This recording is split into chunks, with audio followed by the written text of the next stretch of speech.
Santa, how do you think CAFOs, confined or concentrated animal feed operations, should be handled when they add antibiotic-resistant bacteria, hormones, cleaning agents, ammonia, heavy metals, and silage to our surface water, creating algae blooms that lead to fish kills and numerous health problems for families close to their manure lagoons?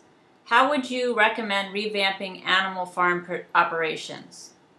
I think it's a pretty kind of sick system to begin with. All of those, the bacteria and the other elements you were talking about, wind up inside us, whether it's through the water or through the animal products we might choose to eat. It has a direct impact.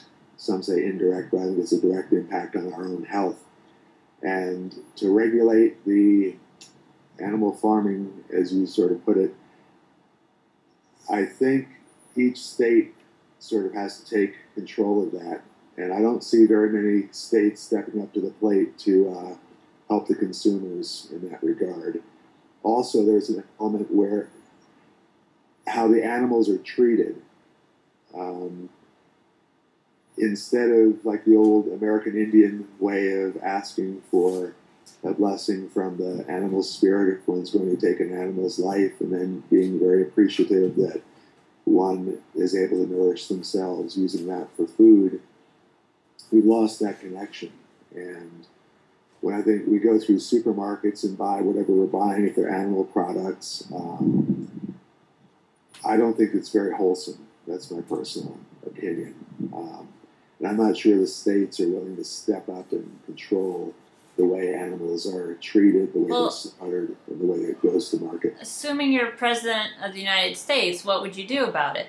I mean, you have that ability to set a national standard that the states now have to abide by, correct? Yes, but a lot of the states are not going to abide by it, is my feeling. I would make it a more humane system. I would, for instance, like the antibiotics you were talking about to fight infection because of the strain put on the animals, let's say, particularly for dairy farming, would be the dairy business might be a good example.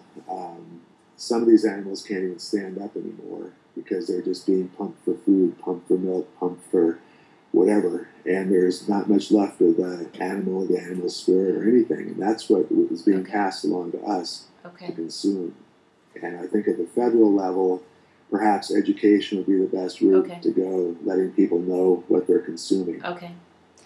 Harry? Well, over 80% of the antibiotics now used are given to animals that we eat, and Santa's right, this ends up in us. And it's creating an epidemic of a whole new class of superbacteria that are very nasty, and they kill people in horrible ways. They get into your intestines and into your body, and many of them are flesh eaters.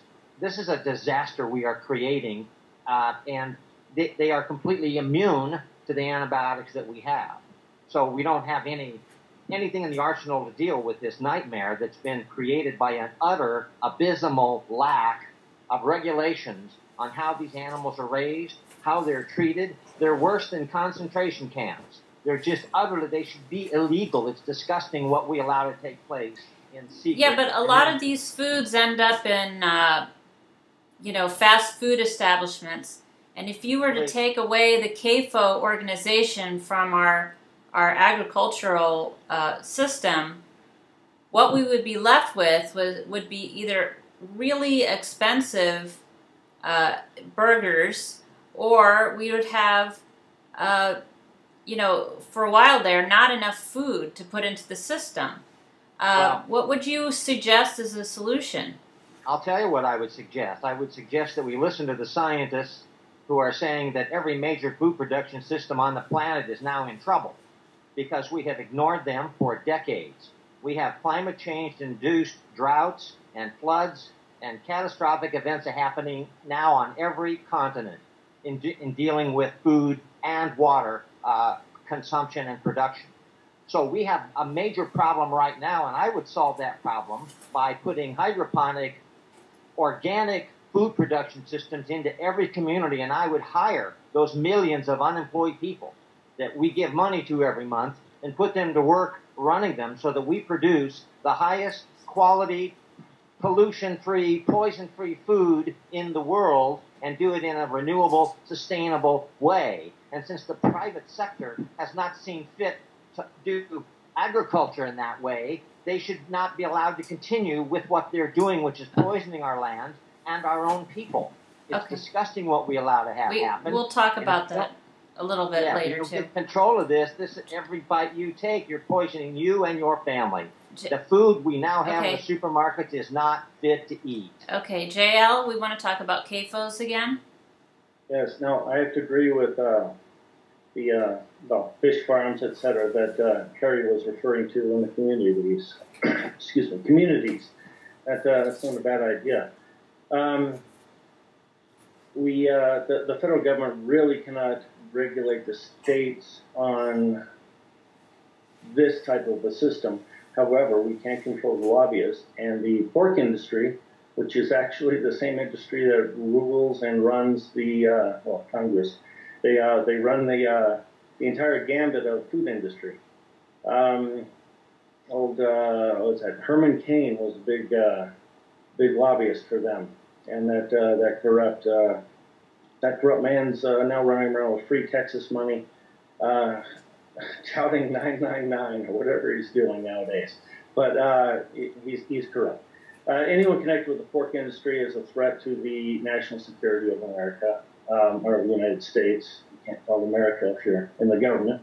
And they would be held accountable for the poisoning, for the, you can't get them on the mistreatment of animals. You really can't get people praying over, the animals at the slaughterhouse, unless, of course, we put Ted Nugent in charge of that. But that's really about it. We'd have to hope the states would follow through, but we need to crush these lobbyists that are so powerful. They control the rules and regulations that Congress and every state legislature makes. And this does go back to the usury, because that's where they're pulling the money from.